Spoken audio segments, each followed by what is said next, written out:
आज का जो टॉपिक है ये आपको रूस में मार्क्सवाद।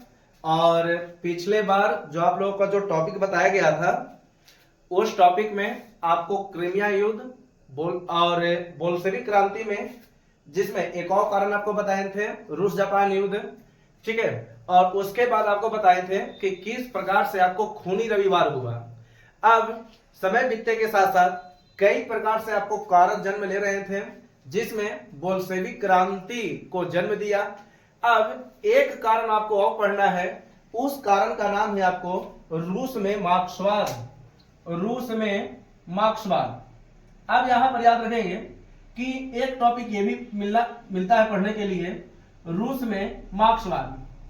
अब समझने का प्रयास करते हैं कि कहीं पर अगर मार्क्सवाद जैसा शब्द आ जाए तो मार्क्सवाद का मतलब ही होता है कि कार्ल मार्क्स के विचारों को अपनाना।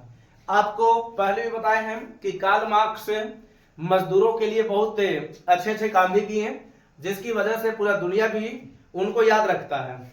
अब यहां पर यह भी ध्यान रखना है कि इसमें रूस में मार्क्सवाद का मतलब ही हो गया कि यहां पर हम वैसे वैसे व्यक्ति के बारे में अध्ययन करेंगे जो मार्क्सवाद के प्रभाव को बढ़ाया है, जिसमें 3 व्यक्ति की कहानी आपको मिलेगा। एक व्यक्ति रहेगा जिसका नाम है आपको प्लेखोनोव। देखें, एक व्यक्ति है जिसका नाम है आपको तुर्गनेव। एक व्यक्ति का नाम मिलेगा जिसका नाम है आपको दोस्तोवस्की। और एक और व्यक्ति का नाम मिलेगा जिसका नाम है आपको लियो टॉलस्टाय।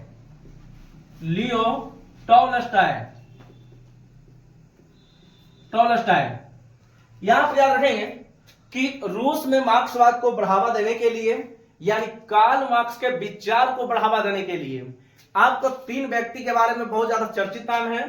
एक है आपको तुर्गनेव, एक का नाम है जिसका नाम है आपको फ्योडोर दास्तोवस्की, और तीसरे व्यक्ति का जो नाम है जिसका नाम है आपको लियो टॉलस्टाय।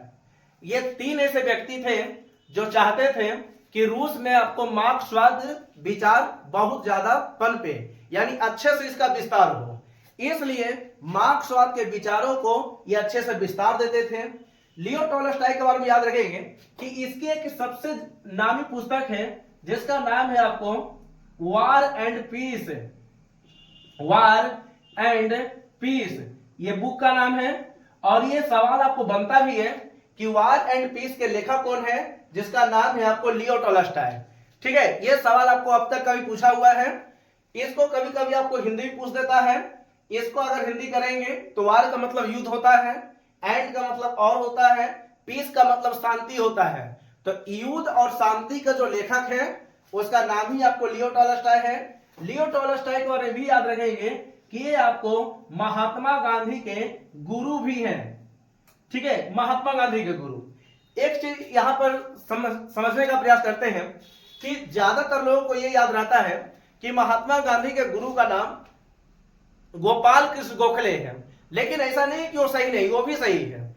आप खुद सोचो कि मान लेते हैं कि कोई भी व्यक्ति शुरुआत से लेकर 10वां तक, 12 तक, ग्रेजुएशन तक पढ़ता है, तो ऐसा नहीं कि केवल उसके एक ही गुरु होते हैं, वो कई गुरुओं से पढ़कर आता है। ठीक है, कई उनके टीचर होते हैं।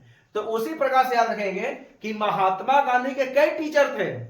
सबसे ज्यादा चर्चित जो टीचर थे जिसका नाम था आपको गोपाल कृष्ण गोखले, लेकिन एक और टीचर है जिसका नाम है आपको लियो टॉलस्टाय। ये भी आपको महात्मा गांधी के गुरु ही है, जो कि उस समय का चर्चित नाम है आपको।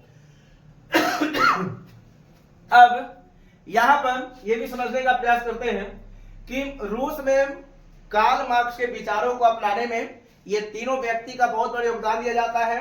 अब ये जो दास्तोवस्की जो है, इसका एक चर्चित पुस्तक है। उस पुस्तक का नाम है आपको जुर्म एवं सजा। जुर्म एवं सजा के जो लेखक है जिसका नाम है आपको फ्योडोर दास्तोवस्की। जबकि ये जो तुर्गनेव जो है इसका भी एक स्पेशल नाम आता है। ठीक है, और इसे भी कई प्रकार से रूस में मार्क्सवाद के विचारों को अपनाने के लिए जाना जाता है। ठीक है, ये जी समझेंगे। अब यहां पर याद रखेंगे कि समय बीतने के साथ साथ रूस में मार्क्सवाद के विचारों को बनाने में बहुत ज्यादा योगदान है। ठीक है, और समय बीतने के साथ साथ ये हुआ ना कि तीनों व्यक्ति ने अपना अपना काम करना शुरू किया। इसी बीच रूस में एक बहुत बड़ी पार्टी की स्थापना होता है, उसका नाम था आपको social democratic party. Social democratic party, democratic party. देखें, अब यहां पर याद रखेंगे कि अब कुछ समय के बाद एक बहुत बड़ी पार्टी रूस के नजर में भी, जिसका नाम था आपको सोशल डेमोक्रेटिक पार्टी, इसका स्थापना 1898 को हो जाता है। ठीक है, याद रखेंगे कि इसका जो गठन हुआ था यह हुआ था आपको 1898 ईस्वी को। 1898 ईस्वी को यह गठन हुआ था। अब यहां पर याद रखेंगे कि जब इसका गठन हुआ था तो शुरुआत में यह पार्टी आपको अच्छे तरह से चल रही थी। ठीक है, अब यहां पर यह समझो, जैसे कहने का मतलब यह है कि मान लेते हैं कि जब भी कोई पार्टी आपको बनता है, ठीक है, जब भी कोई नया दल बनता है तो शुरुआत में अच्छा खासा चलेगा, लेकिन बाद में आपसी मतभेद नहीं होने के कारण सन 1903 ईस्वी को इसमें विभाजन हो गया। ठीक है, सन 1903 में इसका विभाजन हो गया।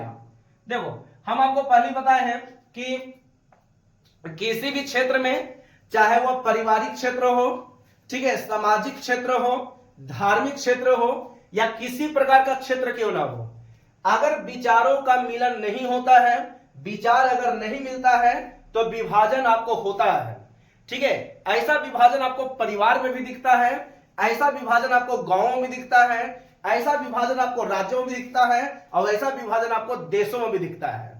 ठीक है, विचारों को नहीं मिलना ही विभाजन को जन्म देता है। और वहां पर भी याद रखेंगे कि जब 1898 ईस्वी को सोशल डेमोक्रेटिक पार्टी की स्थापना हुआ था, सोशल डेमोक्रेटिक पार्टी की स्थापना हुआ था, तो उस समय अच्छा खासे चल रहा था पार्टी, लेकिन किसी कारणवश सन 1903 ईस्वी में इसका विभाजन हो जाता है। ठीक है, सन 1903 ईस्वी में इसका विभाजन हो जाता है और विभाजन के स्वरूप ये दो भाग में बढ़ जाता है। याद रखेंगे, विभाजन के स्वरूप यह दो भाग में बढ़ जाता है। अब यही दो भाग आपको पढ़ना है कि आखिरकार दो भाग कौन कौन से हैं, और यहीं से आपको एक शब्द आएगा, उस शब्द का नाम है आपको बोल्शेविक। ठीक है, याद रखेंगे कि सन 1903 ईस्वी को सोशल डेमोक्रेटिक पार्टी कहां की पार्टी है, तो ये बताए भी ये आपको रूस की पार्टी है। ठीक है, रूस की पार्टी है, और सन 1903 ईस्वी को इसका विभाजन हो जाता है, जिसमें एक का नाम था, जिसका नाम था आपको मेनशेविक, जबकि एक का नाम था जिसका नाम था आपको बोल्शेविक। ठीक है, एक का नाम था जिसका नाम था आपको मेनशेविक, एक का नाम था जिसका नाम था आपको बोल्शेविक। ठीक है, मेनशेविक, बोल्शेविक, बोल्शेविक, मेनशेविक। ठीक है, दो नाम यहां पर मिल गया, एक का नाम रखा गया बोल्शेविक दल और एक का नाम रखा गया जिसका नाम था आपको मेनशेविक दल। ठीक है, बोल्शेविक दल, मेनशेविक दल। ठीक है, दो प्रकार की पार्टी बन गया। पहले यहां पर याद रखना है कि जब दोनों मिला हुआ था तो नाम था आपको सोशल डेमोक्रेटिक पार्टी। 1898 में इसका जन्म हुआ, यानी गठन हुआ। 5 साल तक बढ़िया से रहा, लेकिन बाद में इसमें आपसी मतभेद के कारण इसमें फूट पड़ गया, और जब इसमें फूट पड़ा तो ये दो भाग में बढ़ गया। एक का नाम था आपको मेनशेविक, एक का नाम था आपको बोल्शेविक। ठीक है, मेनशेविक, बोल्शेविक। मेनशेविक में यह होता था कि इसमें अल्पमत वाला जो होता था, ठीक है, अल्पमत वाले लोग होते थे, जबकि इसमें यानी बोल्शेविक में बहुमत वाले होते थे।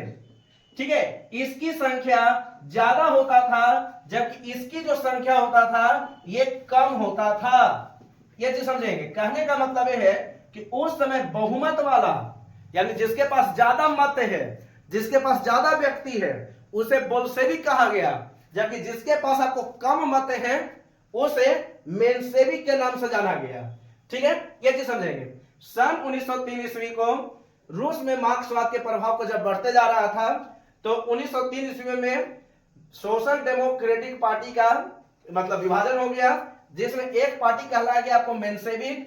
इसमें संख्या कम होता था, इसलिए इसको अल्पमत दल वाला कहा गया, जबकि बोल्शेविक था, इसे बहुमत दल वाला कहा जाता था और इसकी संख्या आपको ज्यादा हुआ करता था। ठीक है, ये चीज समझेंगे। हम आपको पहले बताए हैं कि अगर कोई भी टॉपिक अगर पढ़ते हैं तो सारे टॉपिक को आपको बढ़िया से पढ़ना है। ठीक है, किसी प्रकार का आपको कंजूसी भी नहीं करना है कि मतलब ये टॉपिक आपको नहीं पढ़ाई हो रहा है, यही टॉपिक आपको नहीं पढ़ेंगे। ध्यान रखेंगे कि जितने भी आपको टॉपिक है, सारे टॉपिक को आपको अच्छे से पढ़ना है। ठीक है, दुनिया चाहे कुछ भी कहे, लेकिन याद रखना कि सरकारी नौकरी जो होता है, हम लोग मिडिल क्लास लोगों का दूसरा जन्म होता है। ठीक है, ये चीज समझेंगे। सरकारी नौकरी जो है ये हम लोगों के लिए बहुत जरूरी है, इसलिए आप लोग को बार बार बोलते हैं कि पढ़ो ऐसा जिससे आपको हमेशा के लिए सब याद रहे। ठीक है, और ये टॉपिक जो है ये सबसे ज्यादा महत्वपूर्ण है, और ये टॉपिक का नाम ही आपको रूस में मार्क्सवाद, जो कि आप लोगों के लिए बहुत जरूरी था। अगला टॉपिक जो रहेगा जिसका नाम है आपको प्रथम विश्व युद्ध, जिसमें आपको रूस हारेगा। प्रथम विश्व युद्ध में बहुत अच्छा सारा टॉपिक आपको पढ़ाएंगे, जिसकी एक कहानी आपको बताएंगे, और एक ही कहानी से आपको पूरा प्रथम विश्व युद्ध आपको कंप्लीट हो जाएगा। तब तक आप लोग इसको आराम से उतारेंगे।